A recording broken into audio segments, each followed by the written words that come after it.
Le Grand Matin Sud Radio, 7h, 8h30, Benjamin Glaise. À Sud Radio, 7h13, le gouvernement attendu au tournant ce jeudi. Elisabeth Borne dévoile les réponses apportées aux émeutes qui ont secoué la France au début de l'été dernier après la mort de Nahel. La première ministre les présentera devant plus de 500 maires, tous concernés par ces émeutes. Pour en parler, je reçois le maire LR de Montargis, commune de 15 000 habitants située dans le Loiret. Benoît Dijon, bonjour. Bonjour. Et merci d'être avec nous ce matin sur Sud Radio. Votre ville a été l'une des plus touchées par les émeutes. Plusieurs bâtiments incendiés, détruits, laissant des trous béants dans le cœur de ville. Qu'attendez-vous concrètement de ce rendez-vous aujourd'hui, monsieur le maire ? Déjà, on va avoir une restitution de la première audition qui a eu lieu le 5 octobre dernier, puisque la première ministre nous avait reçu à Matignon avec une petite poignée de maires qui avaient été les plus touchés, j'ai l'impression. Et là, on a pu chacun exprimer nos problématiques qui étaient différentes. Une ville de banlieue a des problématiques différentes d'une petite ville comme la nôtre qui est isolée du chef-lieu, puisque nous nous situons à 1 heure d'Orléans. Le temps que les secours arrivent en cas de problème, on a été pillés, c'est tout. C'était le grand problème sécuritaire que nous avons connu. Oui, après les dégâts très importants causés par ces émeutes, plusieurs communes ont accusé certaines assurances de les avoir lâchées, abandonnées. Est-ce que c'est le cas aussi pour vous, pour votre ville de Montargis ? Alors nous, en tant que ville, nous avons un assureur qui s'appelle la SNACL, c'est une société spécialisée pour les collectivités locales, qui est en grande difficulté économique et qui a dû être renflouée par un de ses partenaires de manière relativement importante. Et pour des raisons financières, ils ont dû nous remonter la franchise de 7 500 à 2 millions d'euros en cas d'émeute, ce qui est tout à fait inacceptable et qu'on ne peut pas absorber, mais on est obligé de l'accepter quand même, sinon le contrat est résilié au 1er janvier prochain. Et en attendant, nous avons accepté, bien entendu, cette modification de notre situation par rapport à eux. Mais là, c'est un problème, mais il y a aussi les autres. Bien sûr. Les autres, je suis très inquiet, parce que les compagnies d'assurance, en général, ne font pas leur travail en France. Je ne sais pas ce qui se passe actuellement, j'ai jamais vu ça. On a eu en 2016 des inondations, tout le monde a été remboursé, remis sur l'ongle. Là, c'est un drame important. Je peux aussi dire que pour les 3 premiers chantiers les plus importants de Montargis, là où les maisons ont brûlé, il y avait environ 524 000 euros de débarras, de compensation pour les entreprises qui ont travaillé sur ces 3 chantiers.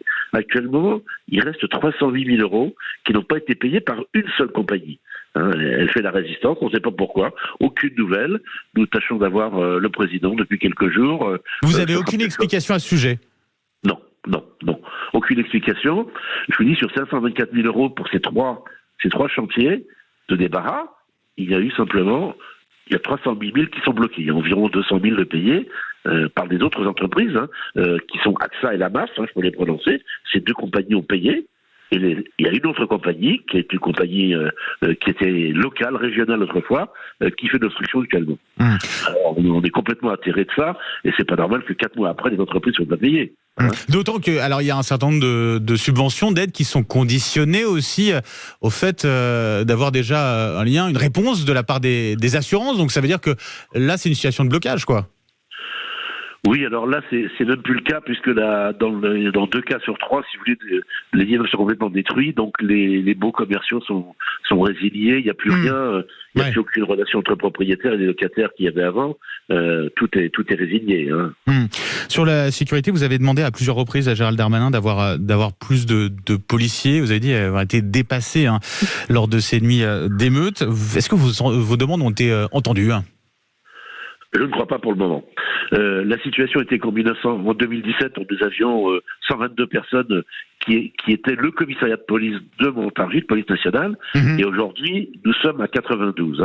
C'est-à-dire qu'il en manque 30 effectifs en tenue et civile.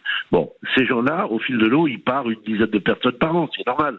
Un peu moins de 10%, avec des mutations, des départs en retraite, des gens qui s'arrêtent. Bon. Et ces gens-là n'ont pas été remplacés, et cette année, M. Darmanin nous dit « Ah là là, vous allez avoir 10 personnes. » Mais 10 personnes qui en remplacent 10, ça fait 0. Donc on reste à 92, et il nous manque quand même 30 personnes.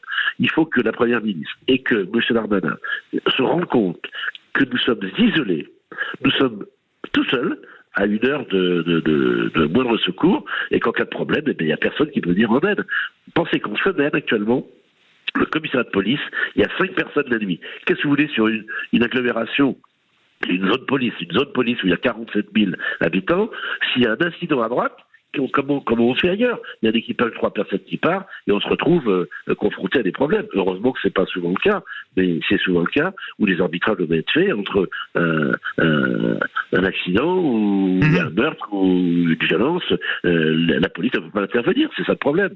Et là, on est dans une situation difficile. Alors M. Darmanin peut tourner les choses dans tous les sens, ça ne sert à rien. Il faut céder.